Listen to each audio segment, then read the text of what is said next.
Assalamualaikum warahmatullahi wabarakatuh. Selamat jumpa kembali dalam kajian Fikih Islam bersama Ustadz Dr. Dudu Hermawan MAG. Kajian ini dimulai dengan membaca teks, menerjemahkan, dan menjelaskannya berdasarkan Al-Quran, hadis, dan pendapat mazhab. Jika ada pertanyaan, sampaikan di kolom komentar. Jangan lupa like, subscribe, dan share video ini. Selamat menyaksikan.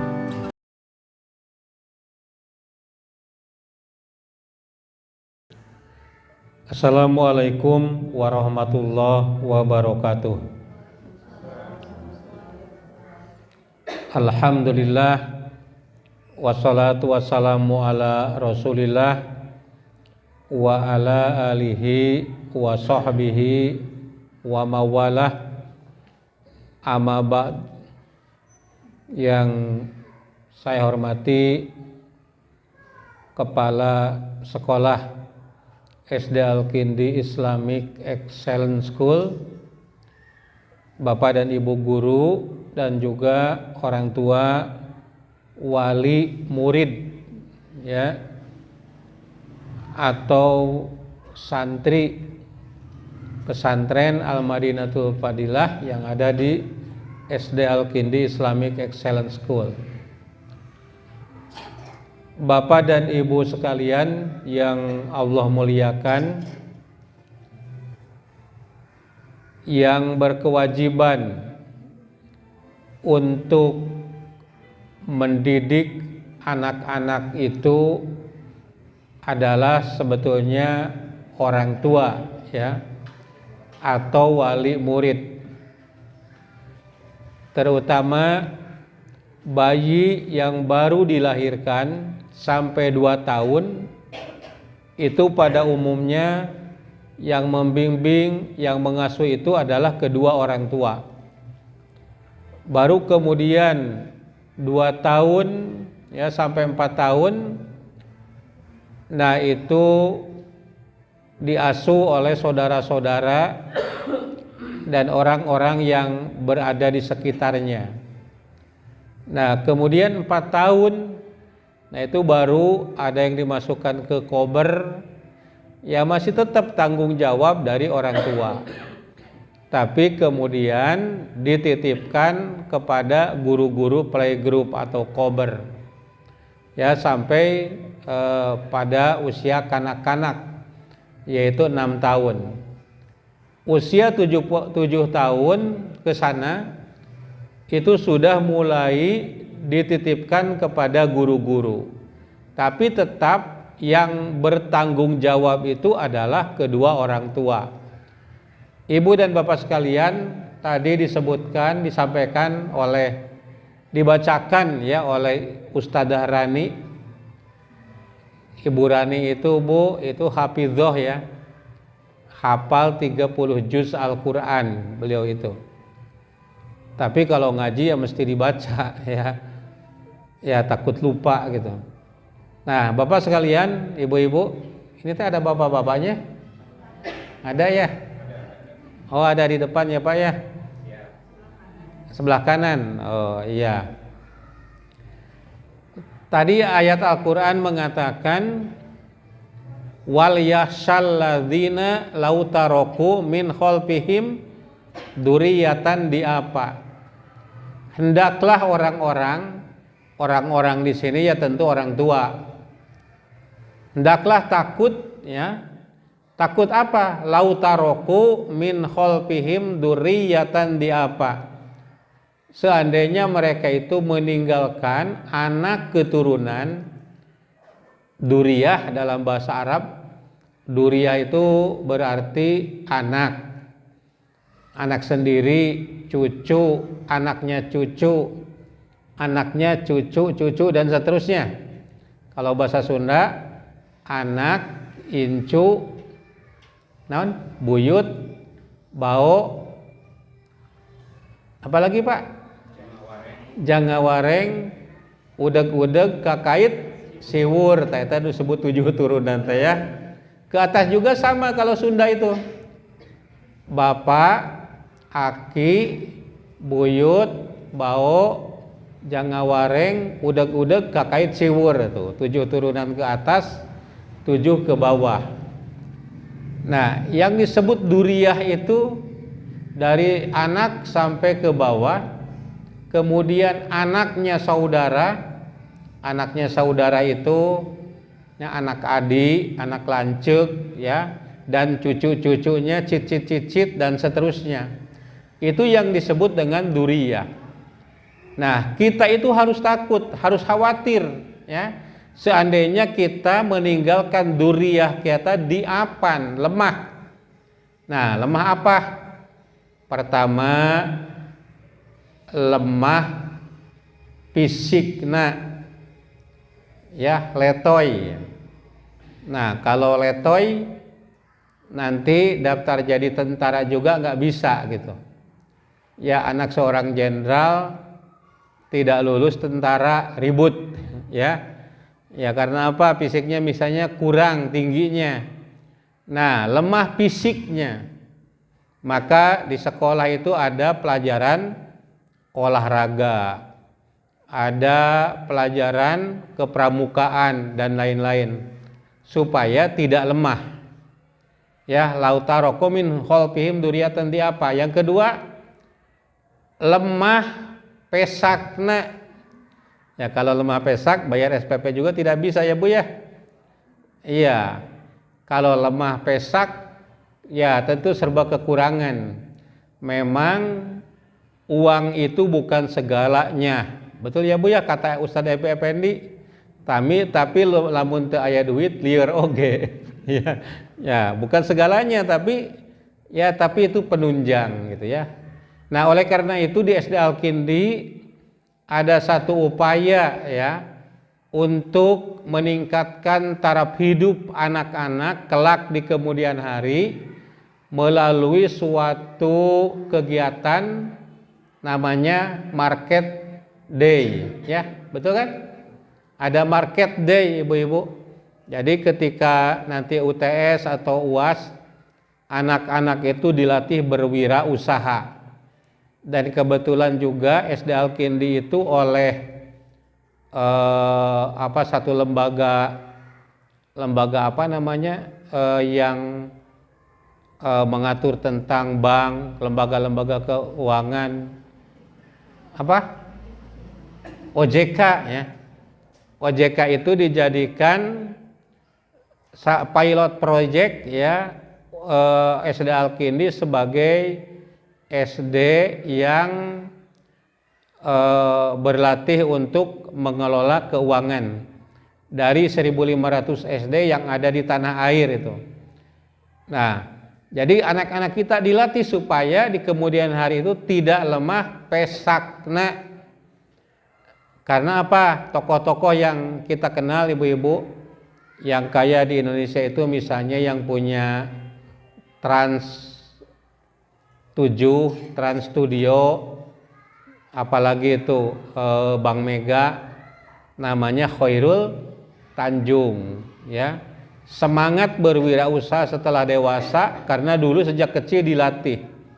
Atau mungkin Abu Rijal Bakri, nah itu dilatihnya sejak SD. Jadi di Al-Kindi itu juga dilatih berwirausaha melalui suatu kegiatan yang namanya Market Day.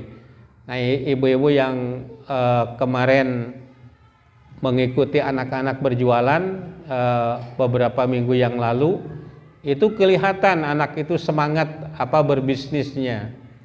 Dan yang kita takutkan itu adalah lemah fasik, yaitu lemah imannya, lemah akhlaknya, ya, yang mudah tergoyahkan dengan sekecil apapun penggoda. Nah, sehingga anak-anak menjadi anak yang tidak baik. Nah, oleh karena itu kita di Al-Kindi ini ada kelebihan-kelebihan yang tadi disebut namanya sekolah SD Al-Kindi Islamic Excellence School. SD Al-Kindi itu, nama Al-Kindi ini adalah nama ilmuwan di kalangan kaum muslimin yang menemukan berbagai sains dan teknologi penemu parfum ya.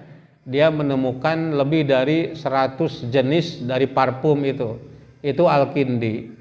Yang juga dia ahli dalam bidang optik, ahli dalam bidang matematik dan lain-lain.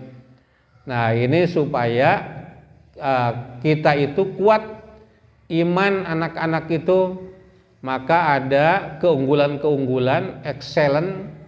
Excellent itu unggul itu artinya lebih dari standar yang sudah ditetapkan oleh pemerintah.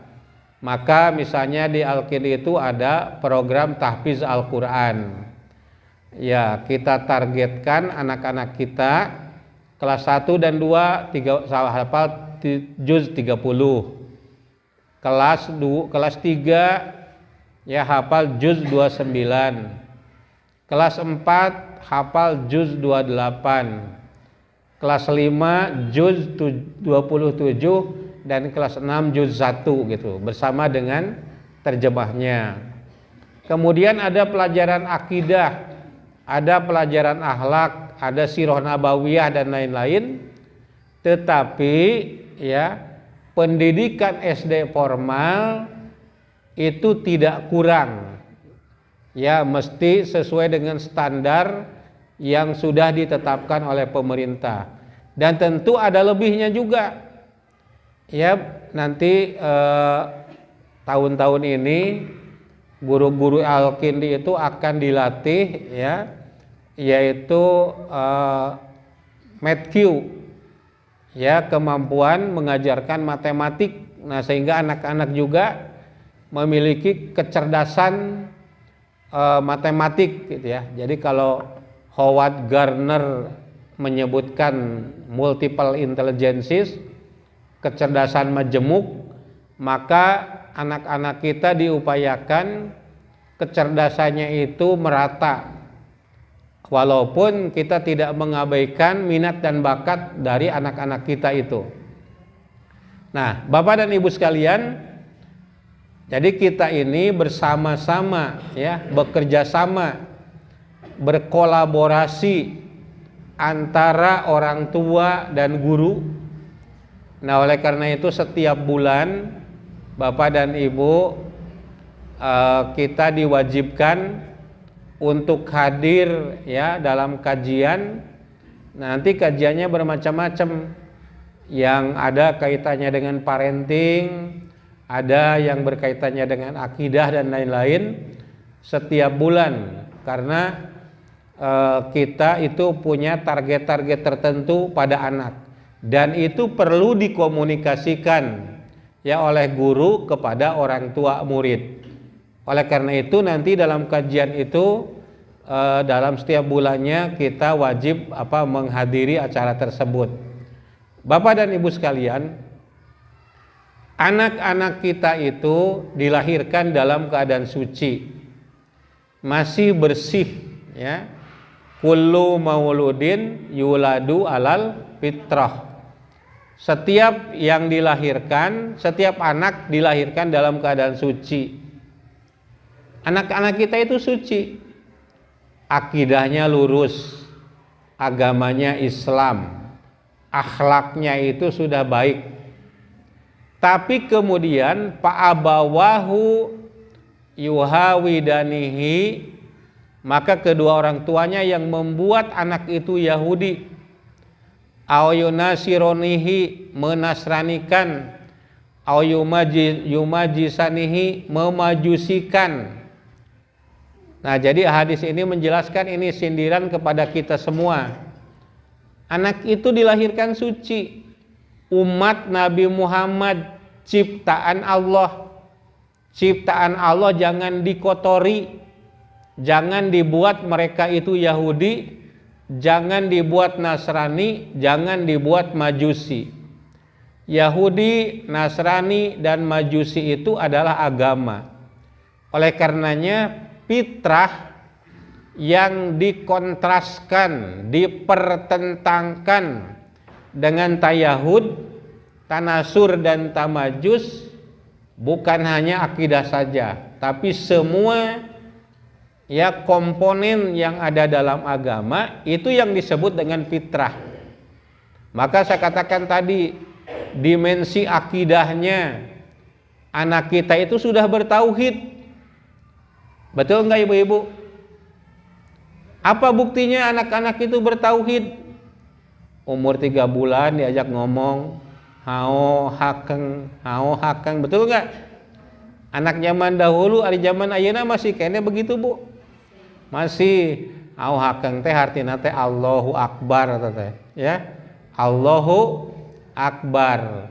Karena sejak di dalam kandungan, di dalam rahim, ya Allah berfirman, alastu birobbikum, bukankah aku ini Tuhanmu? Nah, ini kepada kita yang ada di dalam kandungan.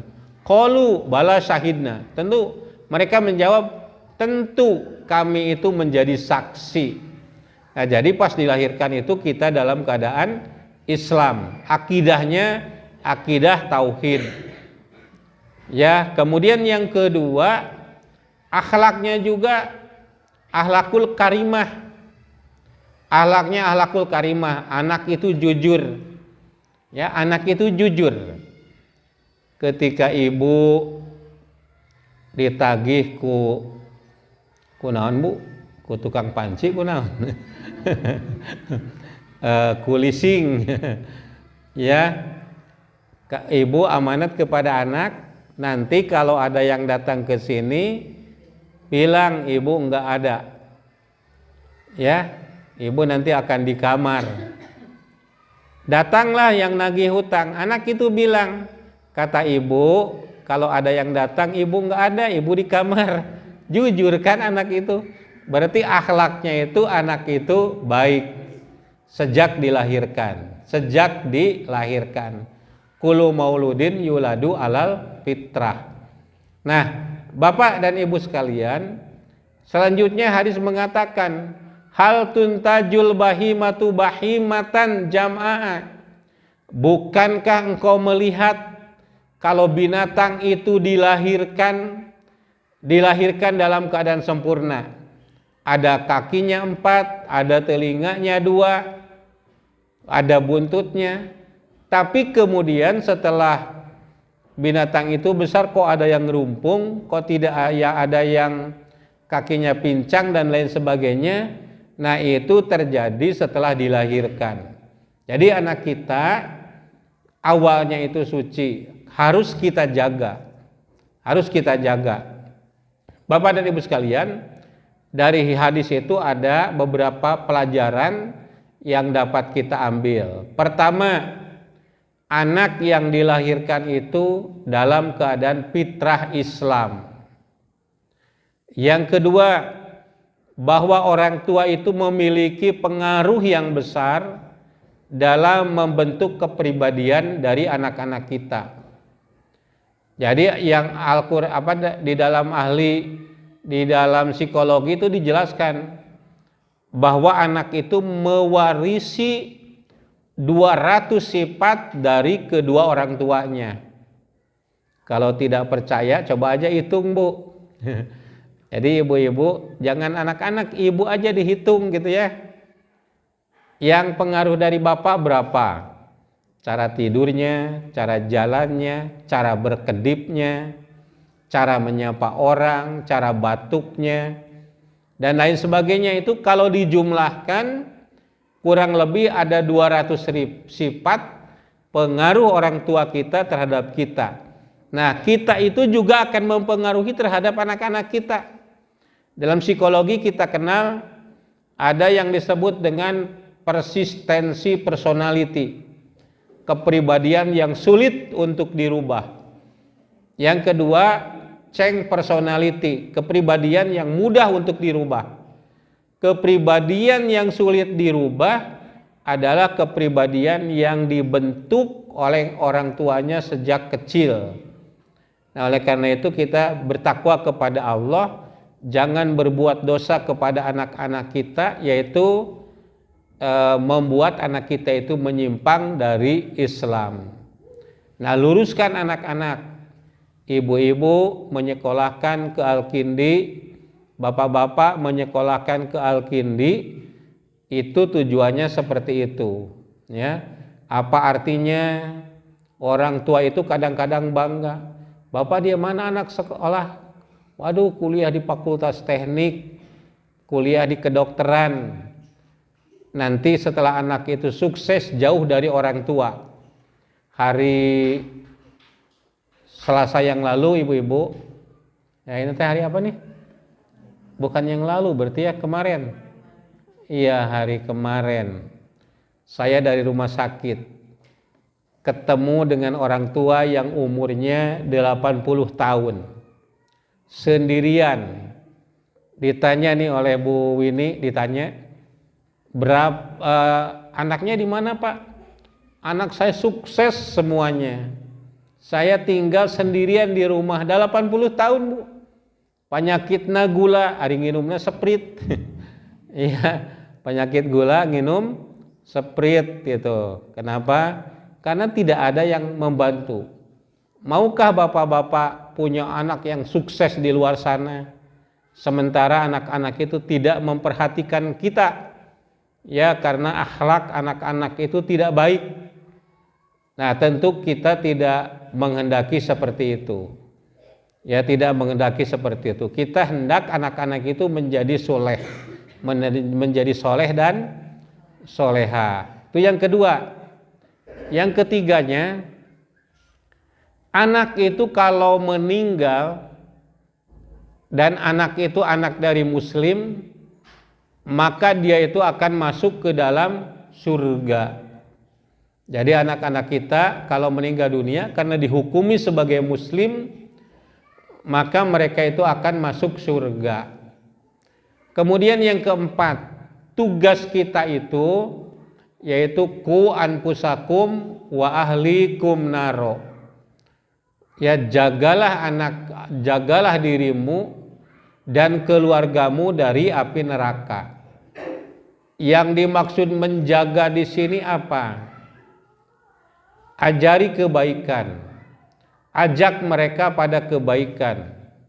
Beritahu yang buruk itu buruk. Ajari kepada mereka bahwa yang buruk itu harus dijauhi. Nah, di sekolah ini ada pelajaran akhlak. Ibu-ibu, bapak-bapak mewakilkan kepada sekolah, kepada ibu dan bapak guru agar diajari yang baik, agar anak itu didorong kepada yang baik, agar diajari anak itu ada yang buruk dan dijauhkan dari yang buruk. Ibu membiayai anak-anak itu artinya ibu sedang mengajari kebaikan, mewakilkan kepada ibu dan bapak guru. Kenapa? Karena ibu dan bapak itu sibuk, ya. Anak bukan hanya satu, betul ibu-ibu? Ini seumur ibu-ibu begini rata-rata anak berapa nih? Ya, ibu bapak teh macan ternak. Mamah cantik nganter anak, ya.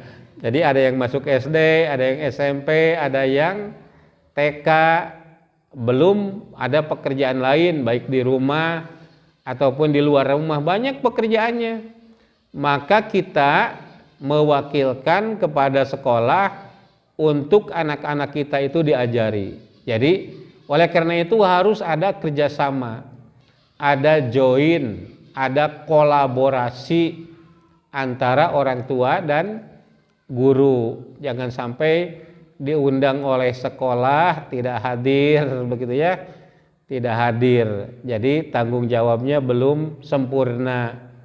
Jadi kalau SPP-nya lancar, tapi ya meeting dengan guru dengan sekolah itu kurang, berarti itu belum sempurna tanggung jawab kepada anak-anak kita semua. Nah, Bapak dan Ibu sekalian, nah jadi tanggung jawab kita itu adalah tadi mendidik anak-anak sekuat tenaga. Yang tidak bisa oleh kita bisa dilakukan oleh guru. Ya, karena ternyata Ibu pengalaman waktu daring belajar ya Bu ya. Ngajar budak hiji riweuh Bu. Apalagi ngajar 20 orang gitu. Kalau guru itu pawang itu Bu, pawang anak-anak ya. Kalau kita orang tua mengajari anak satu orang begitu repotnya ketika daring kemarin itu. Nah, kalau guru-guru mengajari 20 orang aman saja, damai, mereka itu nurut kalau kepada ibu dan bapak guru. Nah, Bapak dan Ibu sekalian yang Allah muliakan, yang terakhir sekali yang ingin saya jelaskan, mengapa ibu dan bapak diundang oleh pihak sekolah itu, yaitu tujuannya agar kita bisa berkolaborasi. Lembaga-lembaga pendidikan yang saya saksikan ada kutab-kutab itu. Kutab itu yang dites bukan anaknya Bu. Ya. Ada beberapa sekolah yang dites itu bukan anaknya, tapi yang dites itu orang tuanya, gitu ya. Ketika daftar dibuat grup, dibuat grup orang tua, kemudian oleh sekolah dipantau chatting dari orang tua itu, sikap terhadap ustadz dan ustadahnya, sikap terhadap sekolahnya. Kalau ternyata kurang positif, ini alamat ya tidak mau bekerja sama. Nah, sehingga untuk menentukan lulusnya bukan anaknya tapi orang tuanya. Nah, itu banyak sekolah yang begitu. Nah, kalau kita mungkin belum seperti itu, tapi menuju ke sana agar cita-cita sekolah, cita-cita orang tua, cita-cita ibu guru, cita-cita bapak-bapak dan ibu-ibu itu sama, untuk membentuk anak yang soleh sebagai hamba Allah, sebagai khalifatullah di bumi, orang-orang yang memiliki kemampuan, karena peran-peran dari anak-anak itu nanti berbeda-beda. Peran sebagai hamba Allah berarti diajari akidah dan ibadah. Peran sebagai anak dari orang tuanya diajari akhlak. Peran sebagai salah satu anggota masyarakat, peran sebagai salah satu dari saudara-saudara. Nah, peran-peran ini oleh anak harus diisi. Maka dibekali anak-anak itu oleh pelajaran-pelajaran. Yang membekali siapa? Ya tentu orang tua dan guru-guru yang ada di sekolah. Bapak dan Ibu sekalian, selamat datang di SD Al-Kindi. Mari kita bersama-sama berkolaborasi. Anak ibu adalah anak kami, anak dari guru-guru. Ibu memperlakukan anak dengan baik, kita juga sama memperlakukan anak-anak itu dengan baik. Saya bangga dengan anak-anak SD Al-Kindi itu. Ketika saya ikut tur ke mana itu Pak? Ke Kampung Batu di Bandung, saya bersatu dengan anak-anak kecil kelas 1 sampai kelas 3 gitu ya. Ketika berangkat, saya lihat anak memanggil kakak kelasnya, tidak ada yang manggil nama. Manggilnya AA dan Teteh gitu ya. Nah, kemudian ketika waktu sholat, mereka teriak-teriak sholat. Bahkan ketika pulang di bis aja agak sore, ya anak-anak itu pada merengek, ingin sholat, ingin berhenti di tempat sholat. Nah, ini luar biasa anak-anak kita itu. Ada anak-anak yang berkata tidak baik, langsung temannya menegur, kamu istighfar, ya disuruh istighfar temannya itu. Jadi saya lihat itu anak-anak itu sudah pada soleh dan soleha. Tapi mudah-mudahan di luar sana tidak terganggu dengan yang tidak baik. Ya, ketika di mobil itu coba pangnyetelkeun lagu naon teh, lagu Purunyus ya. Ternyata anak-anak itu semuanya bisa nyanyi itu, Bu. Ya. Itu siapa yang ngajarinnya, dari sekolah mah enggak gitu ya. Terus disuruh nyetel lagu apa? Lagu naon eta teh? bibir berem jawer hayam teh naon teh. Ya runtah ya. Ternyata anak-anak itu bisa juga. Cing coba setelkan lagu sholawat. Oh, bisa juga tapi tidak banyak. Nah, jadi ini bapak-bapak dan ibu-ibu, jadi harus kerjasama antara sekolah, orang tua dan masyarakat itu seperti itu. Kita sudah mengajari anak yang baik, ternyata di luar sana seperti apa kita tidak tahu. Nah, itulah yang dapat saya sampaikan. Mudah-mudahan anak dan bapak ibu menjadi anak yang soleh, yang nanti akan bareng-bareng bersama kita masuk ke dalam surga Jannatul Firdaus. Walhamdulillahirabbil alamin. Wassalamualaikum warahmatullahi wabarakatuh. Demikianlah kajian fikih Islam oleh Ustadz Dr. Dudu Hermawan MAG. Semoga bermanfaat. Selamat berjumpa kembali pada video berikutnya. Wassalamualaikum warahmatullahi wabarakatuh.